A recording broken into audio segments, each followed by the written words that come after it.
Introduction: The Quest for Enlightenment. Welcome to this audiobook, the journey through the human spirit's resilience, the challenges of our social constructs, and the profound quest for individual enlightenment and happiness. Throughout these sessions, we will delve deeply into themes that touch every aspect of our lives, from the tireless pursuit of goals, to the intricate fabric of social bonds that hold us together, to the very essence of what it means to live a life filled with purpose and joy. Chapter 1: The Power of Perseverance.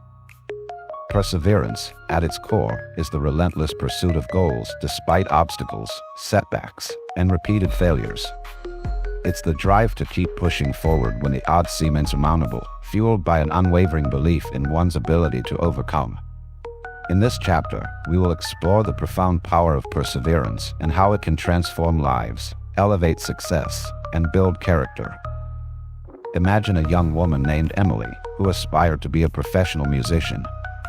She faced countless rejections from music schools, yet she refused to let these setbacks define her. Each no only deepened her resolve, igniting a fierce determination to prove herself. For 3 consecutive years, she applied to the finest conservatories, and each time she was met with the same disheartening response. But Emily's spirit remained unbroken. She practiced tirelessly, sought feedback, and worked on improving her technique. On her 4th attempt, she was finally accepted into her dream school, a testament to her indomitable will. Emily's story is emblematic of the power of perseverance. It illustrates that success often lies not in the absence of failure, but in the capacity to rise from it repeatedly. This resilience builds fortitude and shapes an individual's destiny. To truly grasp the essence of perseverance, let's delve into the mechanics of this virtue through expert opinions and further real-life examples. Psychologist Angela Duckworth, in her seminal book Grit: The Power of Passion and Perseverance, outlines the component of grit as a combination of passion and sustained persistence applied toward long-term achievement. Duckworth's research shows that while talent counts, effort counts twice. Her studies demonstrate that those who commit to continuous improvement and who don't give up despite repeated failures are the ones who often achieve extraordinary success. Duckworth argues that grit is a more crucial determinant of success than innate talent. Consider the path of Thomas Edison, one of history's greatest inventors. It's widely known that Edison tested over 1,000 different materials before successfully inventing the light bulb. When asked how he felt about the countless failures, Edison famously remarked, "I have not failed. I've just found 10,000 ways that won't work." This mindset epitomizes the relentless pursuit of a goal, a hallmark of true innovation and progress. Another powerful example comes from the realm of sports, where perseverance is often celebrated. Michael Jordan, arguably the greatest basketball player of all time, was once cut from his high school basketball team. Instead of accepting defeat, Jordan used this failure as fuel to work harder, honing his skills to unprecedented levels. Reflecting on his career, Jordan stated, "I've missed more than 9,000 shots in my career. I've lost almost 300 games. I've been trusted to take the game-winning shot and missed 26 times. I have failed over and over and over again in my life. And that is why I succeed." Jordan's story is a powerful reminder that every failure is a step closer to success. His journey underscores an essential truth: those who achieve greatness are often those who face the most challenges and yet persevere through them. Perseverance also has profound implications for personal growth and character development. The process of overcoming difficulties and persisting in the face of adversity builds resilience, self-reliance, and a deep sense of self-efficacy. This inner strength enables individuals to face future challenges with greater confidence and determination. Consider the words of author and motivational speaker Les Brown: "When life knocks you down, try to land on your back, because if you can look up, you can get up. Let your reason get you back up." Brown's message highlights the importance of maintaining a positive outlook and steadfast commitment to one's goals, no matter how many times life may knock you down. To further understand why perseverance is so effective, we can turn to the field of cognitive psychology. According to Dr. Carol Dweck, a Stanford psychologist renowned for her work on mindset, individuals with a growth mindset, that is, those who believe their abilities can be developed through hard work and dedication, are more likely to thrive in the face of challenges. In contrast, those with a fixed mindset, believing their abilities are static and unchangeable, are more prone to give up when confronted with difficulties. Dweck's research shows that cultivating a growth mindset fosters resilience and persistence. This psychological trait enables individuals to view failures not as reflections of their inherent abilities, but as opportunities for learning and growth. Moreover, the benefits of perseverance extend beyond individual success. Persistent individuals can inspire those around them, creating a ripple effect that fosters a culture of resilience and collective determination. When leaders exhibit perseverance, they set an example for their teams, encouraging a shared commitment to overcoming obstacles and achieving long-term goals. For instance, take the story of J.K. Rowling, the author of the beloved Harry Potter series. Before achieving phenomenal success, Rowling faced numerous rejections from publishers, financial instability, and personal hardships. Her perseverance and unwavering belief in her story led her to continue submitting her manuscript until it was finally accepted. Rowling's journey has inspired countless aspiring writers to continue pursuing their dreams despite facing similar rejections. In the entrepreneurial world, perseverance is perhaps one of the most crucial qualities. Entrepreneurs like Steve Jobs, who was ousted from Apple, the very company he co-founded, only to later return and lead it to unprecedented success, exemplify the transformative power of resilience and determination. Jobs' story is a profound illustration that even the most challenging setbacks can be the catalyst for extraordinary comebacks. Statistically, the impact of perseverance can be seen in the success rates of startups. Studies indicate that most successful entrepreneurs have experienced multiple failures before hitting on a successful idea. The ability to persist, learn from previous failures, and adapt strategies is often what distinguishes successful entrepreneurs from those who give up too soon. But perseverance is not confined to grand achievements, it is equally crucial in everyday life. Whether it's learning a new skill, coping with a personal loss, or navigating the complications of daily responsibilities, persistence can significantly enhance one's quality of life. Persisting through small, everyday challenges builds the habit of resilience, which can be invaluable when facing larger, more daunting obstacles. In conclusion, the power of perseverance cannot be overstated. It is a critical determinant of success, personal growth, and societal impact. Through personal anecdotes, expert opinions, and real-life examples, we've seen how the relentless pursuit of goals despite repeated failures can lead to extraordinary achievements. Embracing the virtue of perseverance, fostering a growth mindset, and learning from each setback can turn obstacles into opportunities, ultimately shaping a fulfilling and successful life.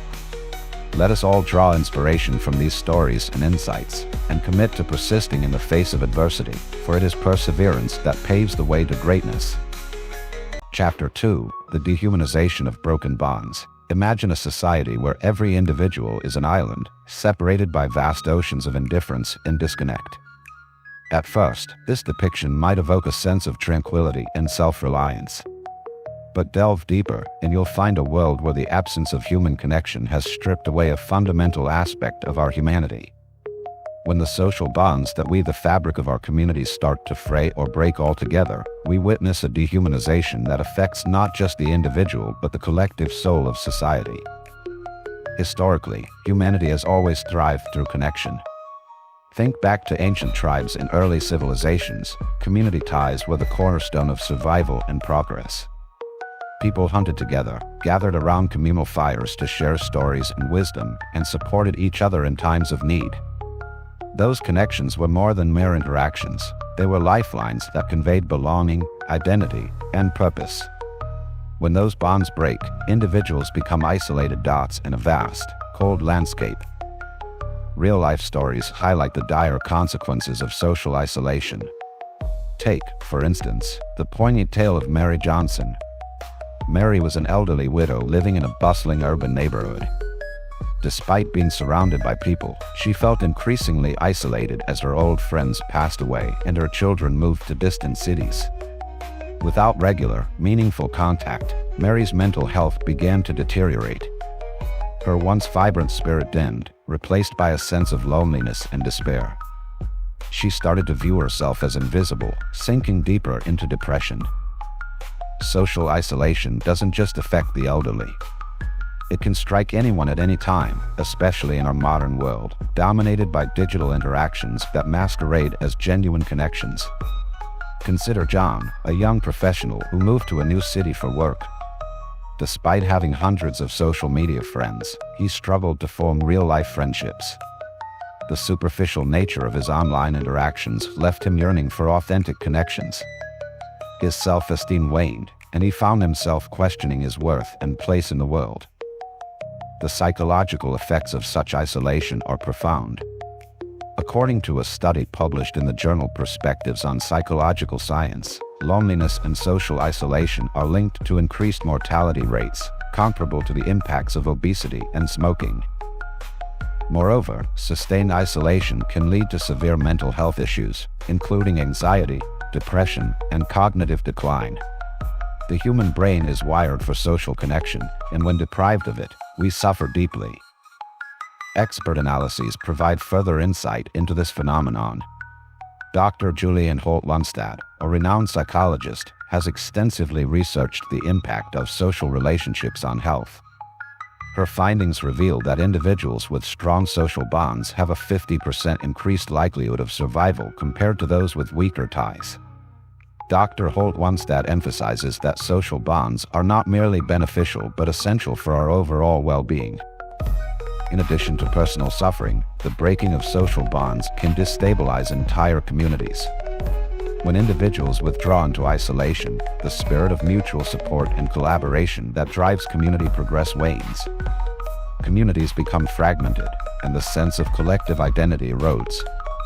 This fragmentation can lead to increased crime rates, reduced participation in communal activities, and a general decline in civic engagement. Consider the impact of systemic social isolation in certain segments of society, such as the incarcerated. Prisons often rely on solitary confinement as a punitive measure. However, extensive research has shown that prolonged isolation can lead to severe psychological damage, including hallucinations, paranoia, and psychosis. When these individuals re-enter society, they often struggle to reintegrate, perpetuating cycles of crime and isolation. Moreover, the societal implications of broken social bonds extend beyond individual suffering. Social capital, the networks of relationships among people who live and work in a particular society, diminishes, weakening the trust and cooperation necessary for a thriving society. In contrast, societies with strong social capital exhibit higher levels of happiness, economic prosperity, and political stability. So, how do we counteract this trend towards dehumanization through broken social bonds? The solutions lie in fostering environments that encourage genuine, face-to-face interactions. Community centers, social clubs, and neighborhood events can act as platforms for people to form meaningful connections. Intentional practices, such as regular family gatherings, neighborhood watch programs, and volunteer opportunities, can help rebuild the social fabric. An inspiring example can be found in the village of NALP in Denmark. Recognizing the detrimental effects of social isolation, the community initiated a project called Compassion in Action.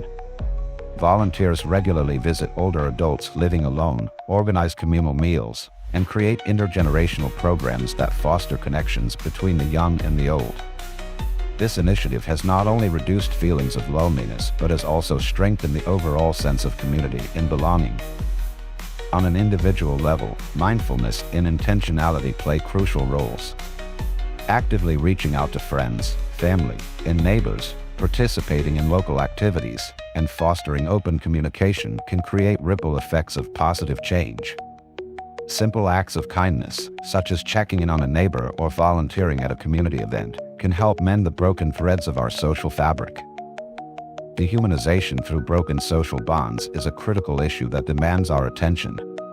By understanding the profound impacts of social isolation and actively working to foster connections, we can rebuild the sense of community that is essential for our collective well-being. let us remember that in the vast journey of life, it is our connections that ground us, give us purpose, and ultimately define our humanity. Together, we can create a world where no one feels like an island, adrift in an ocean of disconnect, but rather a valued part of a vibrant, interconnected community.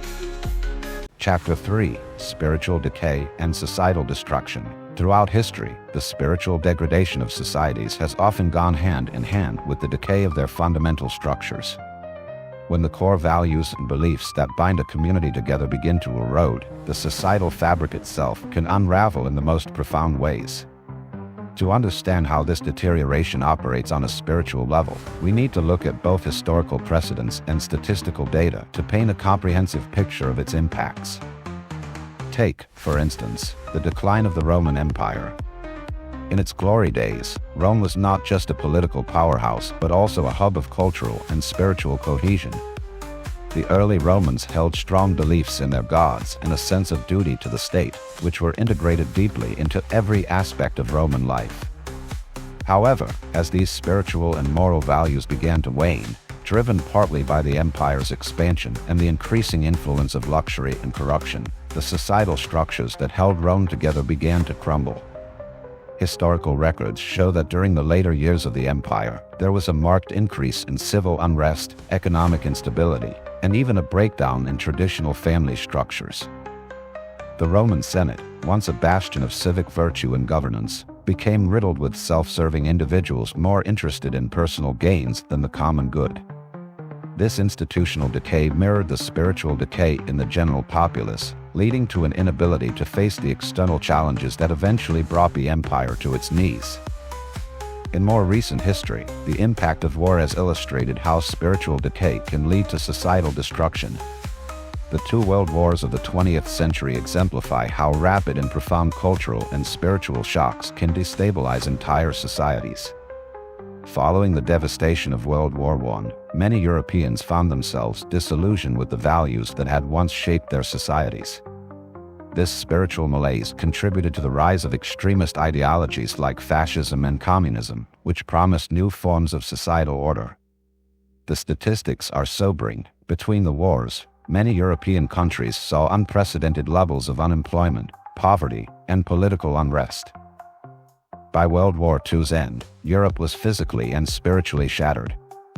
Cities lay in ruins, but so too did the bonds of community and faith that had once seemed unbreakable. The Marshall Plan, significant though it was in rebuilding Europe's infrastructure, also aimed at restoring spiritual and societal morale, recognizing that without a reawakening of the social spirit, no amount of financial aid could truly heal the wound. Modern society is not immune to these risks. Take, for example, the rise of digital technology and social media. While these innovations have connected the world in new and exciting ways, they have also contributed to a form of spiritual fragmentation. A Pew Research Center study found that heavy users of social media report higher levels of loneliness and depression than those who use these platforms less frequently. The curated reality often presented on social media can lead to feelings of inadequacy and isolation, eroding the spiritual connections individuals feel to their communities. The erosion of these connections is not just a personal issue but a societal one. Communities thrive on shared experiences and common values, and when these are undermined, the effects can be devastating. Consider the statistical data on community engagement and mental health. A National Institutes of Health study found that individuals who report lower levels of social participation are more likely to suffer from anxiety and depression. These mental health issues can, in turn, lead to broader societal problems, such as lower productivity, increased crime rates, and a decline in communal trust. To further illustrate this point, let's delve into the breakdown of family structures and its spiritual repercussions. Historically, the family has been the bedrock of societal stability, providing not just economic support but also emotional and spiritual sustenance. A decline in family coherence often presages wider societal disintegration. Studies conducted by the American Psychological Association indicate that children from broken homes are more likely to experience academic difficulties, engage in risky behaviors, and suffer from mental health issues. These individual problems scale up, affecting community cohesion and societal health. Chapter 4. Living Your Divinity. The essence of living your divinity lies in recognizing the profound spark within each of us, the divine spark that makes us unique and capable of immense greatness. This inner light isn't reserved for saints or mystics alone. It's a part of our very being, waiting to be embraced and expressed. By nurturing this divine essence, we can live the best version of ourselves and transcend the boundaries that often confine us. Take the story of Maya Angelou, a woman who faced significant hardships, including racial discrimination and personal trauma, yet rose to become an influential poet and civil rights activist. Angelou once said, "You may not control all the events that happen to you, but you can decide not to be reduced by them." Her life illustrates that despite external circumstances, we can elevate ourselves by tapping into our inner divinity, our resilience, creativity, and compassion. Psychologists like Carl Jung have long discussed the concept of the self as the center of our psyche, embodying wholeness in the divine within us. Jung believed that to live a harmonious life, we must integrate our conscious and unconscious minds, thereby acknowledging and embodying our full potential. This integration is not just a psychological exercise, but a spiritual endeavor, allowing us to live with purpose and authenticity. Personal growth and self-discovery are pivotal to embracing our divinity. Consider the journey of Oprah Winfrey, who transcended a challenging upbringing to become a global icon for inspiration and empowerment. Through self-reflection and relentless pursuit of her passions, Winfrey exemplifies how embracing one's divine nature can lead to unimaginable success and positive impact on the world. Experts in positive psychology, like Martin Seligman, emphasize the importance of cultivating strengths and virtues, which he refers to as the pillars of well-being. By focusing on traits like wisdom, courage, humanity, justice, temperance, and transcendence, individuals can experience a fulfilling and meaningful life. Living your divinity involves recognizing and nurturing these virtues within yourself, allowing you to flourish and inspire others. Analyzing these historical and modern examples reveals a pattern. When a society's spiritual foundations are compromised, its structural integrity is at risk. This is why addressing spiritual decay is not just a matter of personal well-being, but of public policy and community engagement. Leaders and policymakers must recognize the holistic nature of societal health, acknowledging that spiritual and emotional well-being is as crucial as economic stability. One inspiring example of tackling spiritual decay head-on can be found in the efforts of Bhutan with its Gross National Happiness (GNH) Index.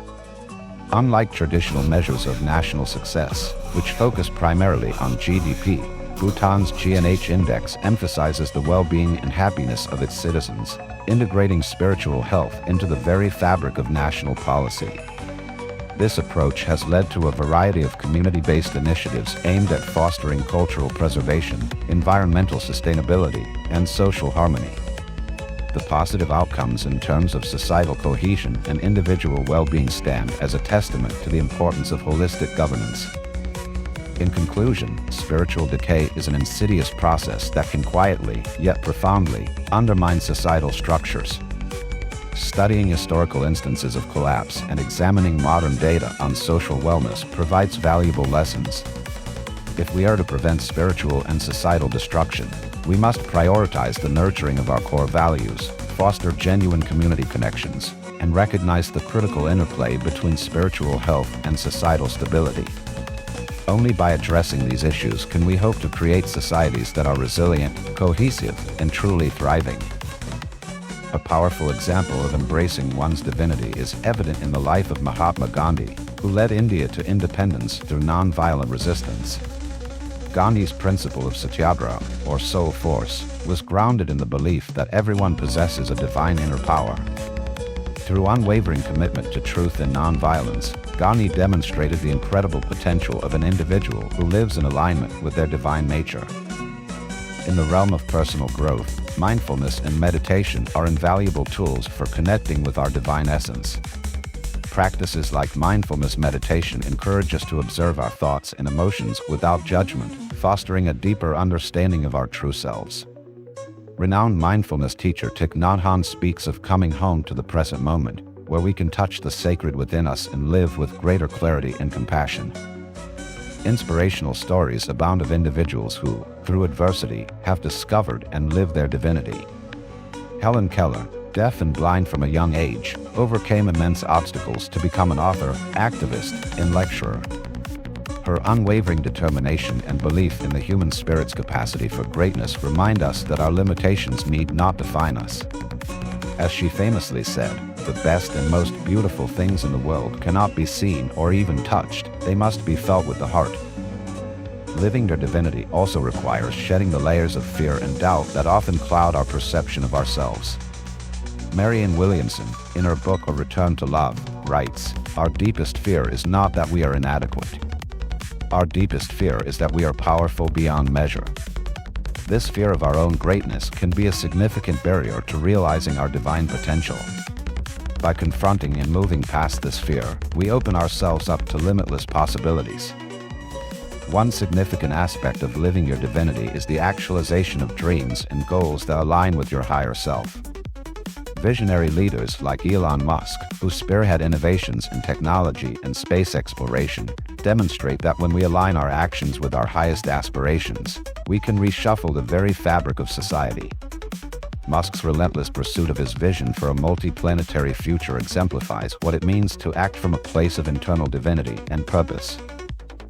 Moreover, embracing our divine nature often entails a deep sense of interconnectedness with others in the world around us. The Dalai Lama, renowned for his teachings on compassion and kindness, stresses that our happiness is intimately linked to the well-being of others. By recognizing our shared humanity and extending our divine love to those around us, we foster a more harmonious and just world. Another vital element of living your divinity is continuous learning and personal development. Leonardo da Vinci, one of history's greatest polymaths, constantly sought knowledge and understanding across multiple disciplines. His insatiable curiosity and inventive spirit highlight the importance of nurturing our divine potential through lifelong learning and the pursuit of knowledge. Real-life anecdotes, expert opinions, and philosophical insights collectively remind us that living our divinity is both a personal journey and a communal responsibility. Whether through personal resilience, the pursuit of purpose, or compassionate engagement with others, we embody our highest selves when we live with awareness of our divine nature. As we journey through life, may we continually strive to uncover and express that divinity within us, living not just for ourselves, but contributing to the betterment of the world around us. Chapter 5. Overcoming Fear and Hate. Fear and hate are powerful emotions deeply rooted in human experience. They have driven people to extraordinary lengths and have shaped societies, often in ways that perpetuate suffering and division. But they don't have to rule our lives. In this section, we delve into overcoming these destructive forces to live fuller, happier lives. To begin, let's talk about the origins of fear. Fear is a primal emotion, rooted in our survival instincts. In ancient times, it served a vital purpose, alerting us to imminent threats, whether they were predators or environmental hazards. Today, our fears are less often about physical survival and more often about social, emotional, and psychological well-being.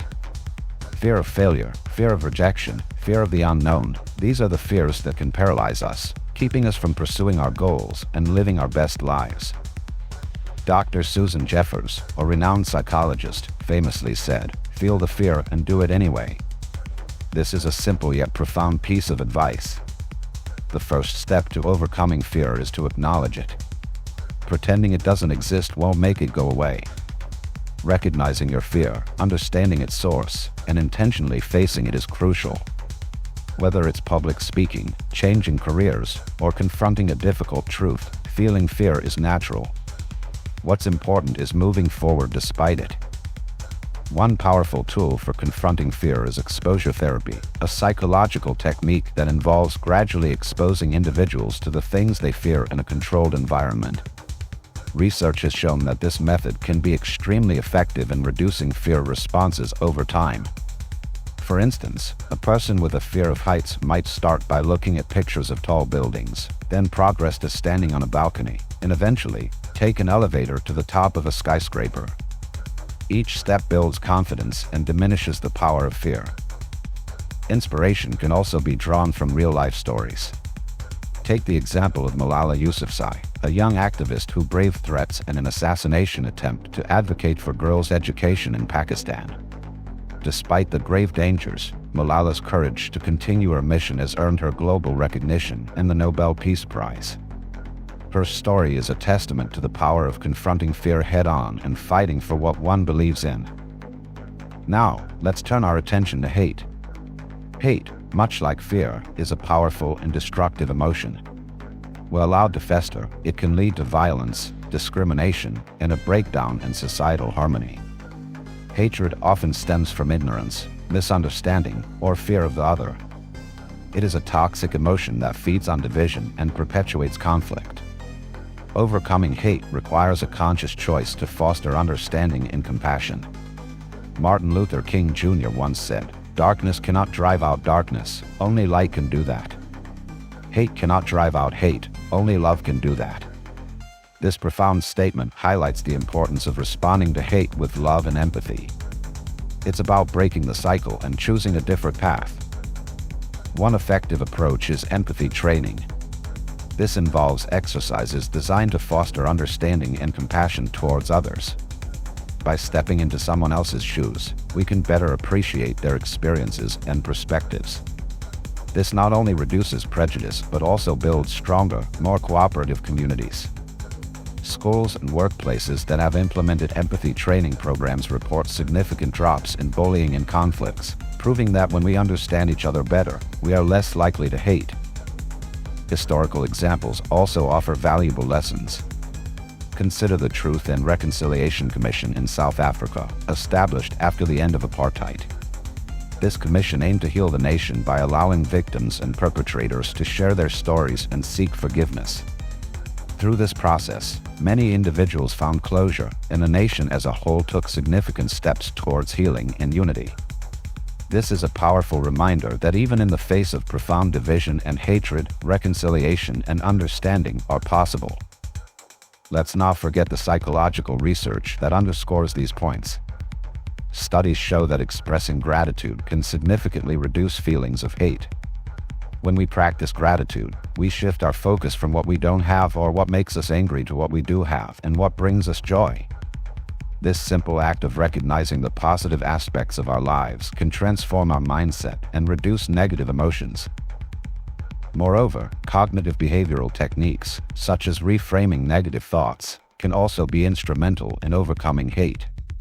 When we catch ourselves thinking hateful thoughts, we can challenge and reframe them into more constructive and compassionate ones.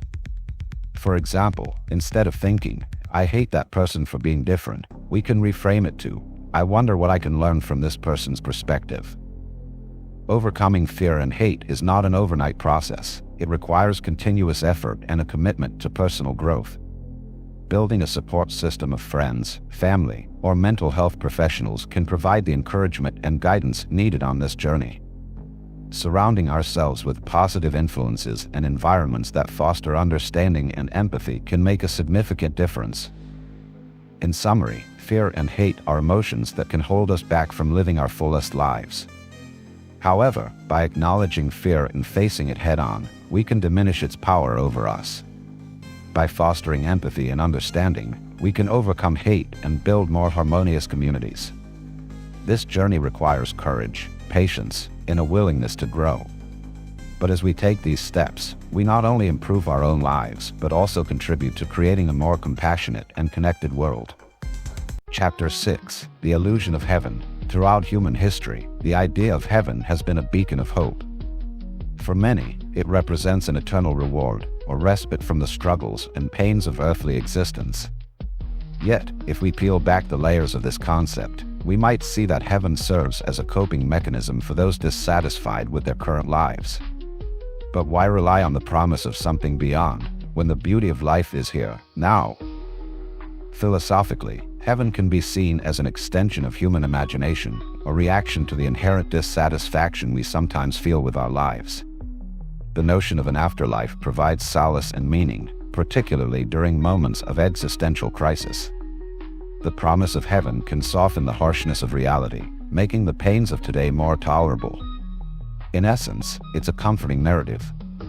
If we imagine a place free from suffering, a utopia where all wrongs are righted, perhaps we can endure our present circumstances with greater tenacity.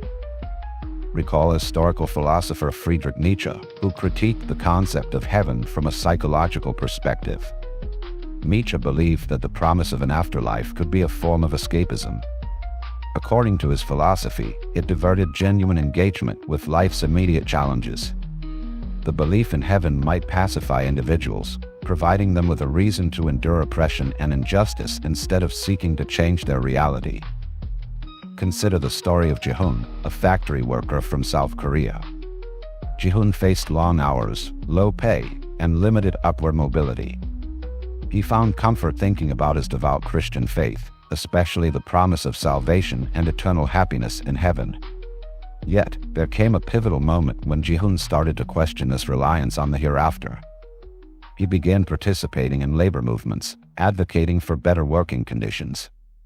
Ji-hoon's shift from focusing on an afterlife to addressing his earthly reality empowered him to enact change rather than passively accept his plight. From a psychological standpoint, there is an intriguing theory known as terror management theory, TMT. TMT suggests that much of human behavior is driven by an unconscious fear of death. The concept of heaven might function as a cultural buffer, providing individuals a sense of order and meaning in a chaotic world. By thinking there's something better awaiting us, we alleviate some of the existential anxiety that death brings. However, this sometimes leads to an undervaluation of our current life, causing people to delay fulfillment and happiness in the hope of a future reward. William James, a renowned psychologist and philosopher, observed the psychological complexity of religious experiences. He argued that for many, religious beliefs about heaven were an integral part of their mental health. It offers a psychological cushion against life's inevitable trials. Yet, James also warned of the dangers of placing too much emphasis on what lies beyond, advocating instead for a religion rooted in the present moment, one that encourages individuals to find divinity in their current existence. A modern-day anecdote involves Sarah, an executive who was always chasing the elusive promise of happiness. She grew up in a religious household where tales of heaven were interwoven into her daily life. As she matured, Sarah experienced a deep sense of dissatisfaction, always looking beyond today for fulfillment. It wasn't until she attended a mindfulness retreat and engaged in deep, present-moment practices that she realized the profound beauty and joy available here and now.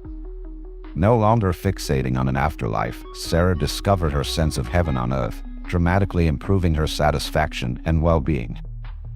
This examination demands a reflection on what it truly means to live a fulfilling life. If heaven is a state of ultimate contentment and peace, we must ask why we postpone such a state to another realm or time. Can we create our own heaven now, through our choices, attitudes, and actions? What if the true divinity is found in addressing the struggles we face, nurturing our relationships, and growing our community bonds? In terms of societal impact, consider the powerful influence of the tangible over the speculative. Civil rights movements, social justice initiatives, and grassroots campaigns have historically succeeded not by promising future utopias but by demanding concrete changes in the here and now. Martin Luther King Jr.'s famous "I Have a Dream" speech speaks not of an abstract heaven but of a tangible reality where justice and equality reign. King's vision catalyzed real change because it called for immediate action rather than passive waiting. There is also a broader cultural and ethical dimension to this argument. By focusing on the present, we can adopt a more altruistic, community-oriented approach. When we recognize that our time here is finite, we may be more inclined to invest in our communities, prioritize kindness, and work collectively toward a better world.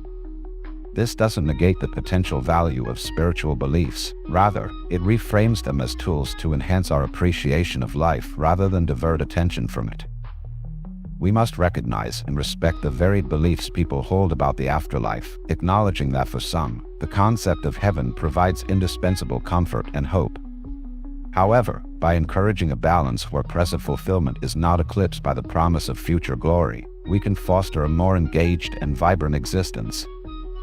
To conclude, the illusion of heaven, while providing necessary solace for many, should not eclipse the potential for joy and fulfillment in our current lives. Engaging fully with the present allows us to create our own heaven on earth. Through this lens, every effort, every relationship, and every challenge becomes a divine opportunity for growth and happiness. As we peel back the layers of this age-old concept, let us find divinity in the here and now, ensuring that our pursuit of heaven does not distract from living fully and meaningfully today. Chapter 7: The Smart Struggle in Education. In today's fast-paced and ever-evolving world, intelligence is often celebrated and sought after. However, for many intelligent individuals, especially those who diverge from traditional learning patterns, the educational system presents significant challenges. Navigating the rigid structures of conventional education can be a daunting task, fraught with misunderstandings, frustrations, and missed opportunities. Consider Jessica, a brilliant mind filled with curiosity and creativity. From a young age, she demonstrated an exceptional ability to grasp complex concepts, often understanding subjects that many of her peers struggled with. Yet, despite her intellectual prowess, her experience in school was far from smooth sailing. The traditional classroom environment, with its standardized tests and rigid curriculums, did not cater to her inquisitive nature. Instead of being allowed to explore topics in depth, she was often forced to conform to a teaching style that valued memorization over understanding. Jessica found herself disengaged, her passion for learning stifled by an education system that did not recognize or nurture her unique talents. Jessica's story is not uncommon. Many intelligent individuals find themselves at odds with the traditional education system. The emphasis on rote learning and the standardization of knowledge can be stifling for those who think outside the box. A study conducted by the National Institutes of Health found that gifted students often experience higher levels of boredom and dissatisfaction in school, leading to potential underachievement. Enter David, a young man with a knack for analytical thinking and problem solving. Like Jessica, he faced significant challenges in his educational journey. Despite his intelligence, he struggled with the traditional methods of learning and often found himself at odds with his teachers. His ability to deconstruct problems and analyze them from multiple perspectives was not always welcomed in an environment that prioritized conformity over innovation. This led to frequent conflicts with educators who misunderstood his approach as disruptive rather than insightful. David's parents recognized his struggles and sought out alternative educational methods. They found a program that emphasized project-based learning, where students were encouraged to take charge of their own education. This approach allowed David to engage with subjects on a deeper level, fostering a genuine love for learning and significantly improving his academic performance. The program embraced his unique way of thinking and turned what was once a source of frustration into a pathway to success. Expert opinions suggest that traditional educational methods may not be as effective for all students, particularly those with high intellectual capabilities. Dr. Carol Dweck, a renowned psychologist from Stanford University, advocates for a growth mindset approach, emphasizing effort and learning over innate ability. This paradigm shift encourages students to view challenges as opportunities for growth rather than obstacles, thereby fostering resilience and a lifelong love of learning. Revisiting the classic tale of Albert Einstein, we find a notable example of how divergent thinkers often challenge traditional schooling. As a child, Einstein was considered a slow learner.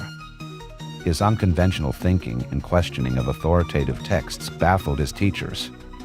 It wasn't until he later pursued learning in his own unique ways that his genius became apparent to the world.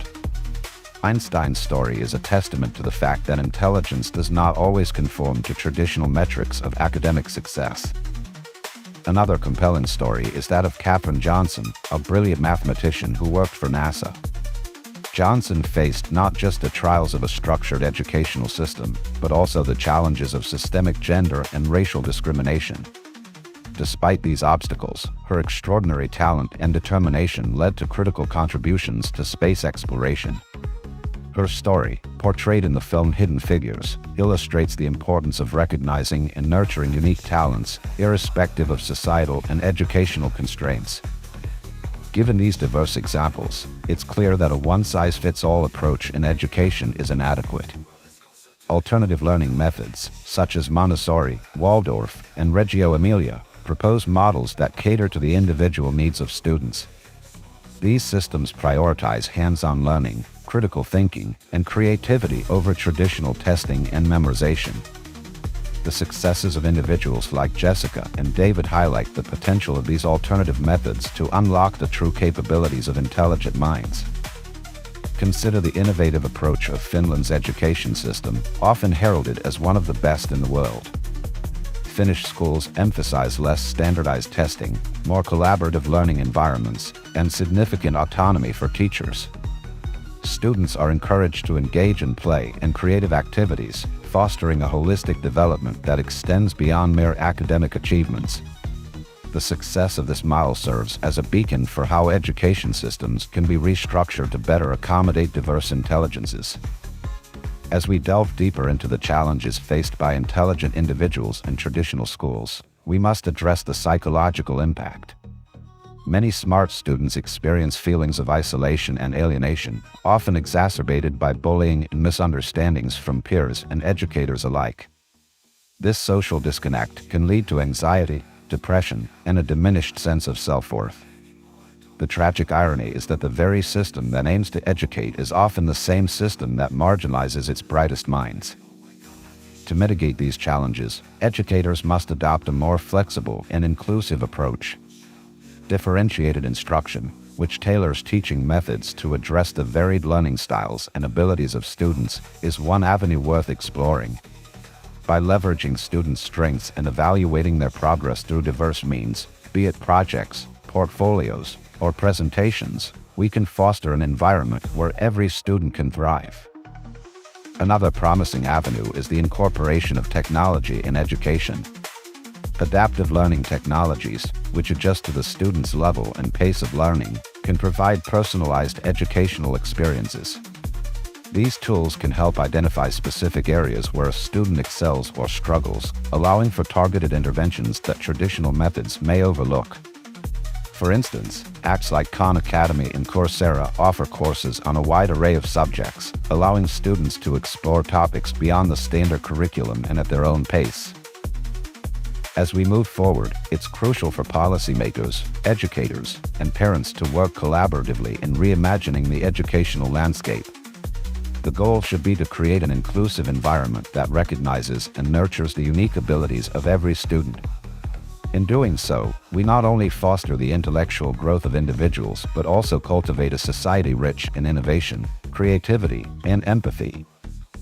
In conclusion, the struggles faced by intelligent individuals in traditional education systems are multifaceted and deeply ingrained. By acknowledging these challenges and exploring alternative learning methods, we can pave the way for a more inclusive and effective educational experience. Let us draw inspiration from the stories of those who have overcome these obstacles and strive to create a future where every mind is given the opportunity to reach its full potential. Chapter 8: Innovation through Reinvention. Innovation is the lifeblood of progress. Throughout history, some of the greatest advancements have come from individuals who, undeterred by the status quo, chose to rethink and reinvent the wheel. These trailblazers, driven by persistence and creativity, didn't just accept what was but sought to discover what could be. Today, we celebrate their stories and the tireless process of reinvention that leads to innovation. Let's begin with Thomas Edison, often regarded as America's greatest inventor. When Edison was working on creating the electric light bulb, he didn't succeed on his first attempt. In fact, he famously quipped, "I have not failed. I've just found 10,000 ways that won't work." Edison's relentless experimentation and refusal to give up led to the invention of the practical incandescent light bulb. His story is a powerful reminder that innovation is a journey filled with countless iterations and improvements. Another remarkable story of reinvention is that of Steve Jobs and Apple Incorporated. When Jobs was ousted from Apple in 1985, many thought his career was over. However, this setback became an opportunity for Jobs to reinvent himself. He founded Next, a computer platform development company that later supplied the framework for Apple's future. Moreover, he acquired the animation studio Pixar, which revolutionized the animation industry. When Jobs returned to Apple in 1997, He brought with him a wealth of new ideas and perspectives, leading to groundbreaking products like the iMac, iPod, iPhone, and iPad. Jobs' story exemplifies how personal and professional reinvention can lead to monumental innovation. Sometimes, innovation comes from reimagining everyday objects. George de Mestral, a Swiss engineer, noticed how burrs stuck to his dog's fur during a walk in the woods. Intrigued by the tiny hooks on the burrs, he conceived the idea for Velcro. It took years of prototyping and testing different materials before de Mestral perfected this now ubiquitous fastening system. The creation of Velcro highlights how paying attention to the small details in our environment can lead to substantial innovations. In the world of social media, Mark Zuckerberg's Facebook stands out as an example of continual reinvention. What began as a college networking site has evolved into a global platform for social connection, communication, and business. Facebook has continually adapted to technological advances and user demands, incorporating new features like the newsfeed, Messenger, and VR capabilities through Oculus. Zuckerberg's journey underscores the importance of adapting and evolving in the face of changing landscapes. Nikola Tesla, a contemporary of Edison, is another stalwart of reinvention. Tesla's work with alternating current, AC, fundamentally changed the electric power industry. While he faced numerous obstacles and financial hardships, Tesla's unyielding ingenuity led to the development of numerous electrical technologies that are still in use today. Tesla's ability to reinvent and iterate on existing electrical theories and practices resulted in a legacy that continues to power modern society. Then there's the story of Elon Musk, a modern-day innovator who has transformed multiple industries. Musk's journey with Tesla Motors showcases how relentless improvement and unorthodox thinking can lead to revolutionary products. The electric car, which was considered impractical by many, has become a mainstream success under Musk's vision. Furthermore, Musk's work with SpaceX has redefined the aerospace industry by developing reusable rockets, dramatically reducing the cost of space travel. His commitment to sustainable energy and space exploration reveals how one person's vision and dedication to reinvention can push the boundaries of what's possible. In the medical field, Dr. Percy Julian stands as a testament to the power of relentless ingenuity. Despite facing racial discrimination, Julian persisted in his research and made significant breakthroughs in the synthesis of medicinal compounds from plant sources. His work led to the development of affordable synthetic cortisone, revolutionizing the treatment of arthritis and other inflammatory conditions. Julian's ability to look beyond the limitations imposed by society and continue to innovate in his field showcases the profound impact that reinvention can have on human health. The concept of continuous improvement is also exemplified by the Japanese philosophy of Kaizen, which means change for better or continuous improvement. This approach emphasizes that small, incremental changes can lead to significant improvements over time. Many Japanese companies, including Toyota, have adopted Kaizen and seen dramatic enhancements in productivity, quality, and employee satisfaction. The Kaizen philosophy teaches us that innovation doesn't always come from monumental leaps. Sometimes, it's the result of persistent, incremental improvements. James Dyson's story is another fascinating tale of innovation through reinvention. Dyson revolutionized the vacuum cleaner industry with his invention of the bagless vacuum cleaner, using cyclonic separation to maintain suction. Faced with numerous rejections and failures, Dyson created over 5,000 prototypes before perfecting his design. Dyson's perseverance and willingness to improve upon traditional designs highlight the importance of not settling for mediocrity and always striving for better solutions.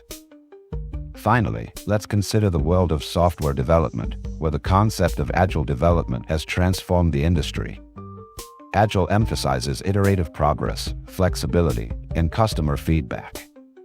Unlike traditional models that follow rigid, linear processes, Agile allows teams to quickly adapt and refine their work. This method has led to more responsive and user-centered software products, demonstrating how embracing continual reinvention can lead to superior outcomes. In conclusion, the process of reinvention and innovation is indispensable to progress. Whether it's through the relentless experimentation seen in Edison's work, the ability to adapt like Steve Jobs, or the pioneering spirit of Nikola Tesla, the stories of these innovators teach us that the path to groundbreaking inventions is often paved with persistence, resilience, and a willingness to constantly improve. By celebrating and embracing the process of reinvention, we can inspire future generations to push the boundaries of what is possible and continue the journey of innovation. Chapter 9. The Downward Spiral of Loss. Life can be unpredictable and unforgiving at times. Imagine, one day, you find yourself staring at a termination letter on your desk. Your job is gone. The security that this income brought you is evaporating before your eyes. As you carry that weight back home, the tension within your family heightens, misunderstandings and anger prevail, and before you know it, the harmony that once filled your household collapses. Now, you've lost not only your job, but also your sense of family. The downward spiral begins. You're left without the two most foundational pillars of stability, work and family. Let's delve deep into the psychological impact of such a profound loss through a detailed examination of real-life case studies and expert analyses. Consider the story of Michael, a 45-year-old software engineer. Michael worked diligently for 20 years at a renowned tech firm. His job wasn't just about the paycheck, it was intertwined with his identity. However, due to the company's downsizing, Michael found himself suddenly unemployed. The sense of purpose his job provided was ripped away overnight. The initial reaction was disbelief, which soon turned into a toxic mix of despair and anxiety. Without the daily structure and goals his job provided, Michael's self-worth began to plummet. As days turned into weeks, the unemployment started affecting his family life. Michael's wife, Sarah, tried to be supportive, but the financial strain started showing cracks in their relationship. Arguments became frequent, often escalating from minor disagreements to significant confrontations. The friendly banter they once enjoyed was replaced with tension-filled silence. Their children, caught in the crossfire, mirrored their parents' distress and began exhibiting behavioral issues. This, in turn, fueled Michael's sense of guilt and failure. According to psychological experts, Michael's experience is not unique. The loss of a job is frequently ranked as one of the most stressful life events. It's not just about financial instability, it's about losing a part of one's identity, role, and purpose. Unemployment often leads to feelings of helplessness, unworthiness, and a profound sense of loss. It's not surprising that studies show a strong link between job loss and the onset of mental health issues, including depression and anxiety. When the familial structure crumbles, the risk of psychological decline amplifies. Human beings are inherently social creatures, and the family often provides the most vital form of social support. When this support system weakens or disappears, individuals feel isolated, compounding their mental health issues. Michael's sense of losing his family's respect and the companionship he once treasured only served to deepen his emotional turmoil. Let's turn our focus to Emily, a 38-year-old marketing executive. Unlike Michael, she didn't face the sudden jolt of a job loss. Instead, she experienced a gradual erosion. The companies she worked for underwent a merger, leading to sustained periods of uncertainty and eventual redundancy. Emily's initial reaction was one of resilience. She believed she could adapt and find another position. However, as months passed without success, hope began to fade. The relentless job search took a toll on her self-esteem. Emily's marriage, once her fortress of support, faced increasing stress. Her husband, John, empathetic initially, started expressing his frustration. The strain of living on one income led to lifestyle changes that neither were prepared for. Emily's children, used to their mother's confident and upbeat demeanor, began seeing a different side, tired, irritable, and often distant. According to family therapists, such scenarios are alarmingly common. The stress of unemployment can lead to increased conflict within households. Financial troubles bring about tough decisions and sacrifices, many of which can strain relationships to the breaking point. In extreme cases, the pressures can drive couples to separation or divorce, further diminishing the individual's support system and exacerbating feelings of isolation and despair. Experts argue that while the financial aspect of losing a job is distressing, the psychological impact of losing one's identity and the fallout on family dynamics are often more damaging. Without proper mental health support, individuals like Michael and Emily face an uphill battle to regain their footing. Dr. Linda Hart, a renowned psychologist specializing in occupational stress, points out that a multifaceted approach is crucial for recovery. First, there must be an acknowledgement of the emotional toll job loss can take. Often, individuals are encouraged to suppress their feelings and focus solely on finding new employment. While practical, this overlooks the need for psychological healing. Therapeutic intervention can play a significant role in helping individuals process their grief, anxiety, and feelings of worthlessness. Support groups are another crucial element in this recovery process. Knowing that others are sharing similar struggles can provide a sense of solidarity and hope.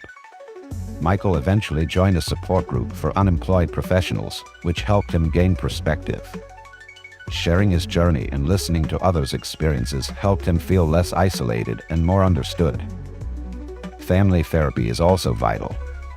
The strain on familial relationships post-job loss needs addressing. Emily and John eventually sought the help of a marriage counselor. They learned communication strategies to express their feelings without escalating into arguments. This intervention was instrumental in mending their relationship and providing a more stable environment for their children. Government and organizational policies also bear responsibility. Unemployment benefits and job placement programs can ease financial and emotional hardships.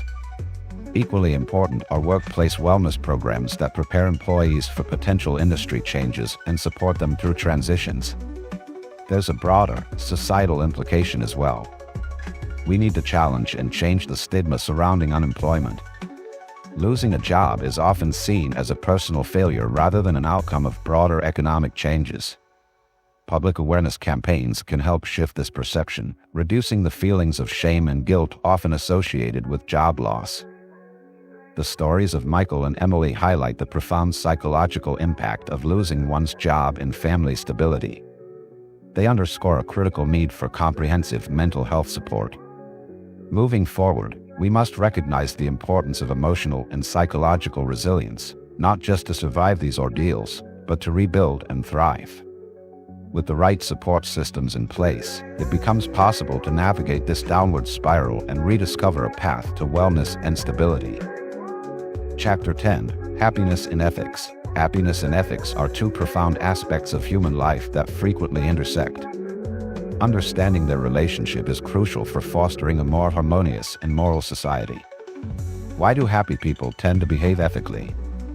This section will explore this question through various philosophical and psychological frameworks. Let's begin with the philosophical perspective. Greek philosophers like Aristotle posited the concept of eudaimonia, often translated as flourishing or well-being. Aristotle believed that true happiness is achieved through virtuous living, suggesting an intrinsic link between happiness and ethical behavior. For Aristotle, living a good life meant practicing virtues such as courage, temperance, and justice. By cultivating these virtues, individuals not only contribute to their own happiness but also to the well-being of society. Modern philosophers echo similar sentiments. Immanuel Kant, with his categorical imperative, argued that ethical actions are those we would want everyone to take. This deontological approach asserts that true contentment arises from living a morally upright life, adhering to universal principles of justice and fairness. From a psychological standpoint, Martin Seligman's concept of positive psychology presents another compelling angle. Seligman's PERMA model, positive emotion, engagement, relationships, meaning, and accomplishment, emphasizes that true happiness comes from these core elements. Notably, relationships and meaning are deeply rooted in ethical behavior. Engaging in altruistic acts, forming strong social bonds, and having a sense of purpose contribute significantly to one's happiness. Studies have consistently shown that acts of kindness and altruism produce helper's high, a sense of satisfaction and well-being derived from helping others. This psychological feedback loop fosters ethical behavior. For example, the dopamine release experienced after a good deed encourages individuals to replicate such behavior, reinforcing ethical actions as a path to personal happiness. Real-life anecdotes further substantiate this idea. Consider the story of a high-powered Wall Street executive who, feeling unfulfilled despite his financial success, decided to dedicate his life to philanthropy. By focusing on charitable work, he not only enhanced his own happiness but also significantly impacted the communities he served. His story illustrates how ethical behavior can lead to a deeper sense of fulfillment and joy. Interestingly, neuroscientific research supports these observations. Studies on brain activity reveal that the prefrontal cortex, which is involved in decision-making and social behavior, is more active when individuals partake in ethical acts. This activation is associated with positive emotions, suggesting a biological basis for the link between happiness and ethical behavior.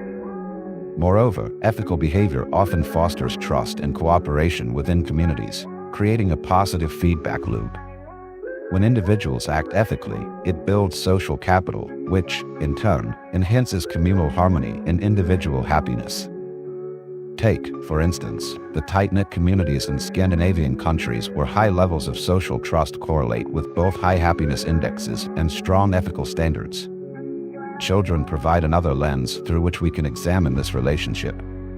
Developmental psychology shows us that children who are taught the values of empathy, fairness, and cooperation tend to grow into happier adults. These children, who learn the importance of ethical behavior early on, often carry these lessons into adulthood, finding joy in contributing positively to their communities. Conversely, people who are unhappy may struggle with ethical behavior. Research indicates that stress, depression, and anxiety can impair moral decision-making.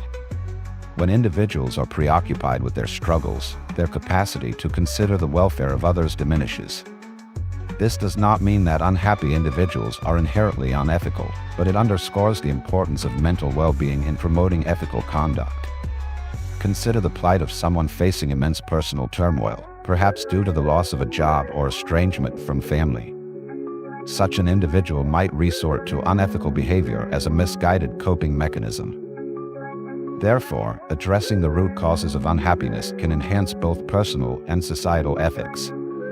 Providing mental health support, fostering inclusive communities, and promoting economic stability can mitigate the factors that lead to unethical behavior born out of distress.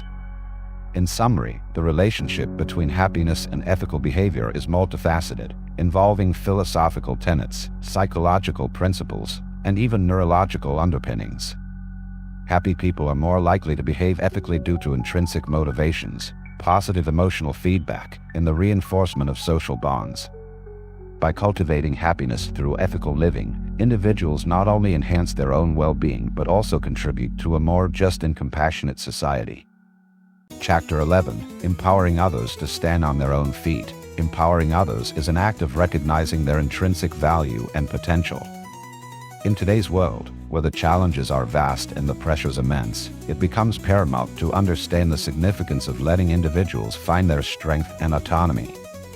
This section is dedicated to exploring the profound impact of empowerment through leadership and mentorship, two pivotal tools in helping others stand on their own feet.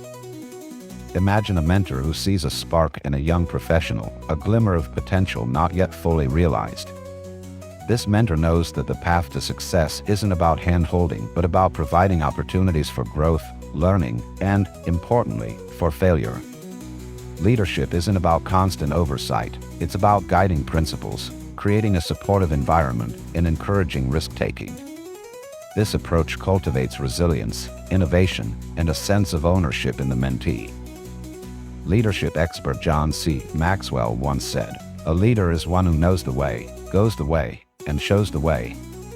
True leadership is not about command and control, but about serving and enabling others.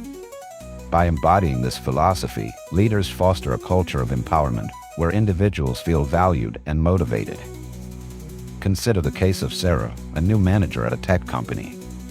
Sarah had always excelled in her technical skills, but management required a different set of competencies. Her mentor, an experienced executive named James, provided her with guidance but didn't interfere in her decision-making processes.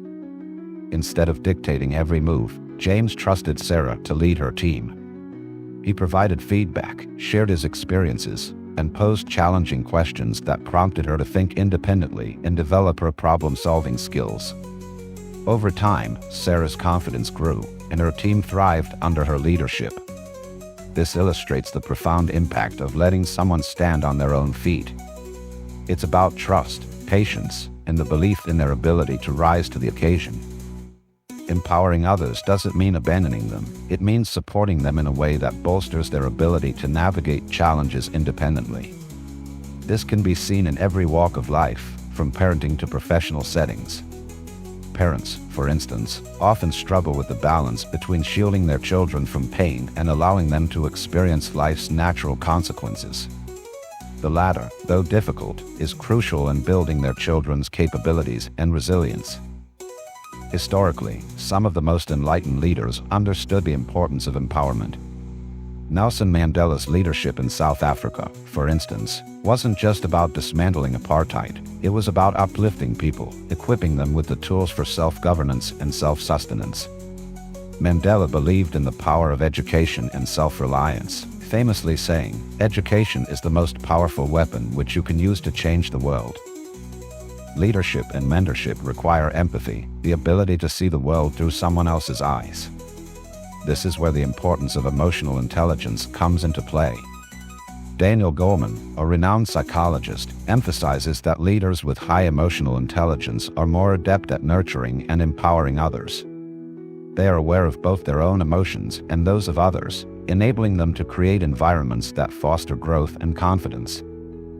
Real-world examples abound of leaders who prioritize the empowerment of their teams.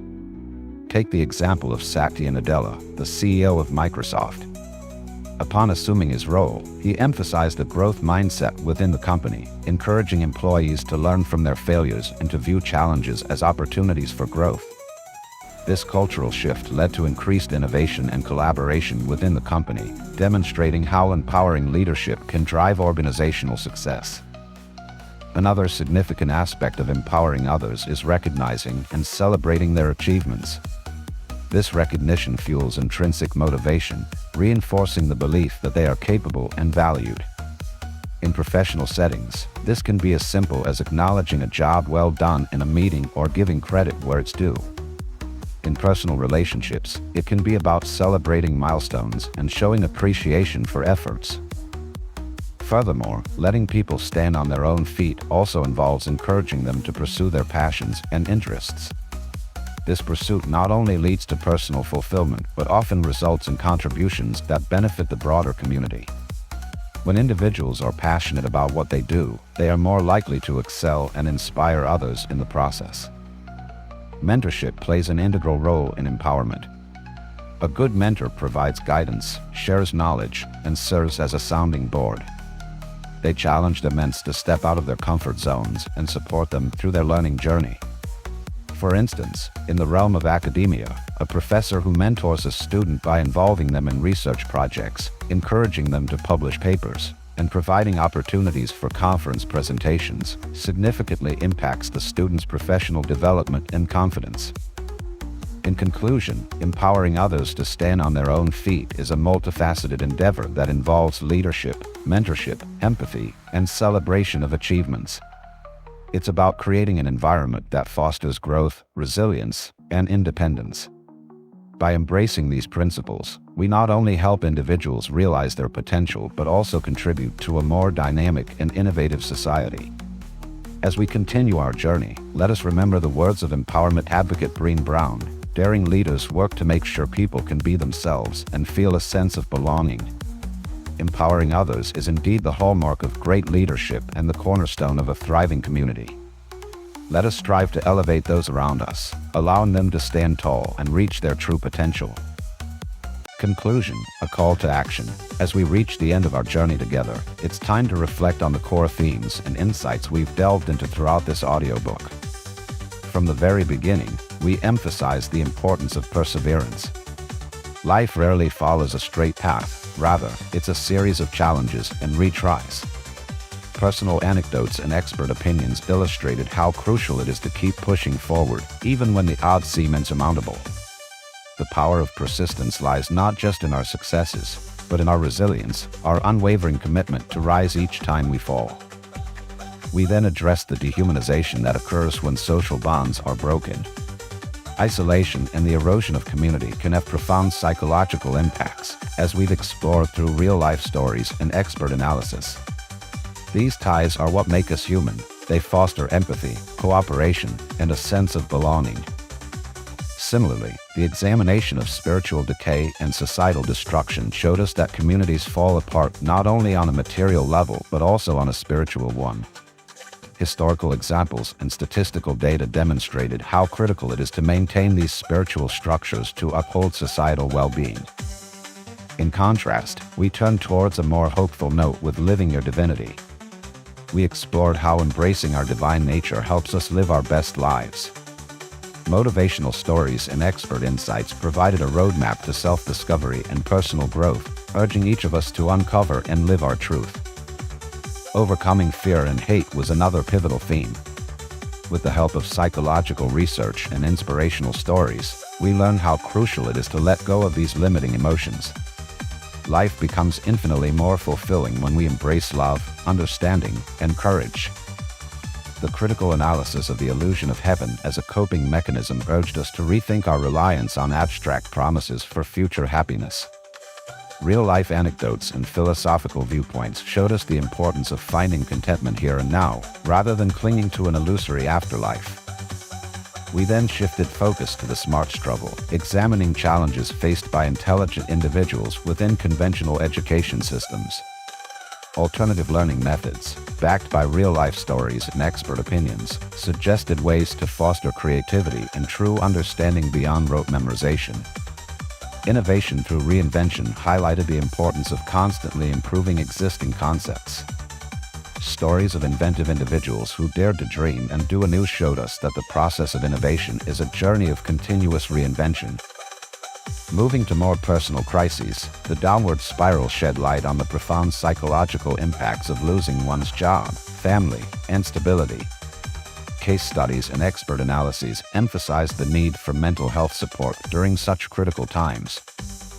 Lastly, in happiness and ethics, we explored the connection between joy and moral behavior. Philosophical and psychological explorations underscored why happiness can be a foundational bedrock for ethical living. Finally, in empowering others, Let Your Man Stand, we explored stories and expert advice on leadership and mentorship.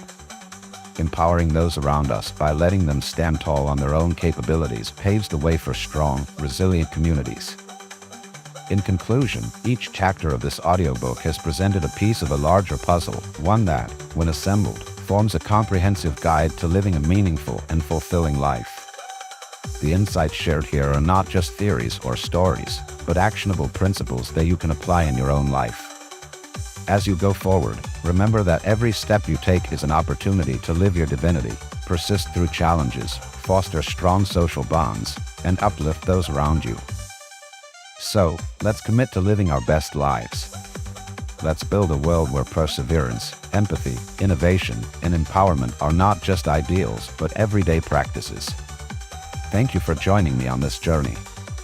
Now, it's time for you to take these lessons and make them your own. Live bravely, love deeply, and never stop striving to be the best version of yourself.